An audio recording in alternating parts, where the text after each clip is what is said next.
নমস্কার।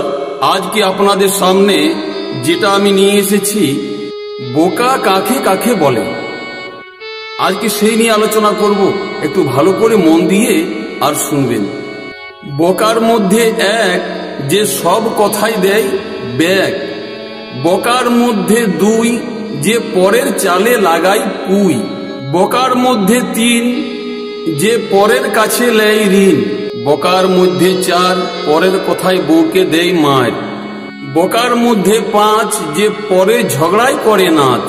বোকার মধ্যে ছয়, যে ঘরের কথা পরকে কয়। বোকার মধ্যে সাত, যে চামচে খায় ভাত। বোকার মধ্যে আট, যে বউকে পাঠায় হাট। বোকার মধ্যে নয়, যে পরে ঝগড়ায় রয়। বোকার মধ্যে দশ, যে বইয়ের কথায় হয় বস। তা বইয়ের কথায় বস কে হয়েছিল? প্রমাণ আছে রামায়ণে।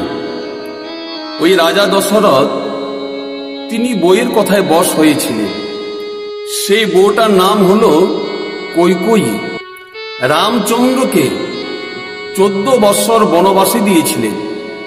তাহলে যদি কেউ প্রতিবাদ করেন যে বইয়ের কথায় বস কি করে হলো, কেন হলো, তা আসুন আজকে একটু শুনে যান।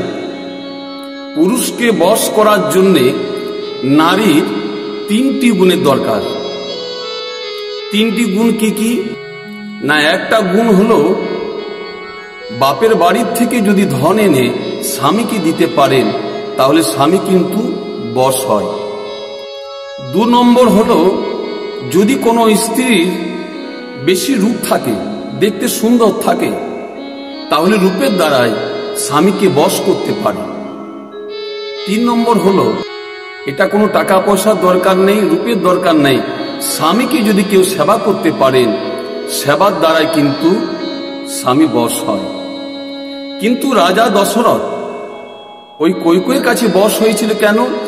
3টা গুণে তিনি পরিপূর্ণ ছিলেন।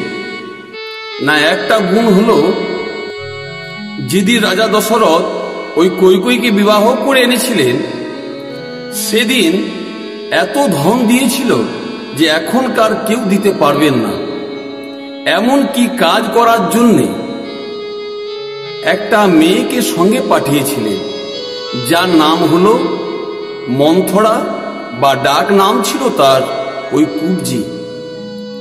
2 নম্বর হলো সব রানীর থেকে বেশি রূপ ছিল কৈকেয়ীর।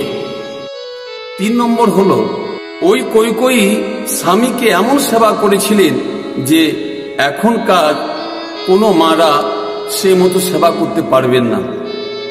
কেমন? না, রাজা দশরথের হয়েছিল আঙ্গুল বেড়ি। এই আঙ্গুল বেড়ি রোগটাকে চুম্বন করে করে আর ভালো করেছিলেন, যার জন্যে তিনি নারীর কথায় বশ হয়েছিলেন। তা ভিডিওটি যদি ভালো লাগে একটু লাইক করবেন, শেয়ার করবেন।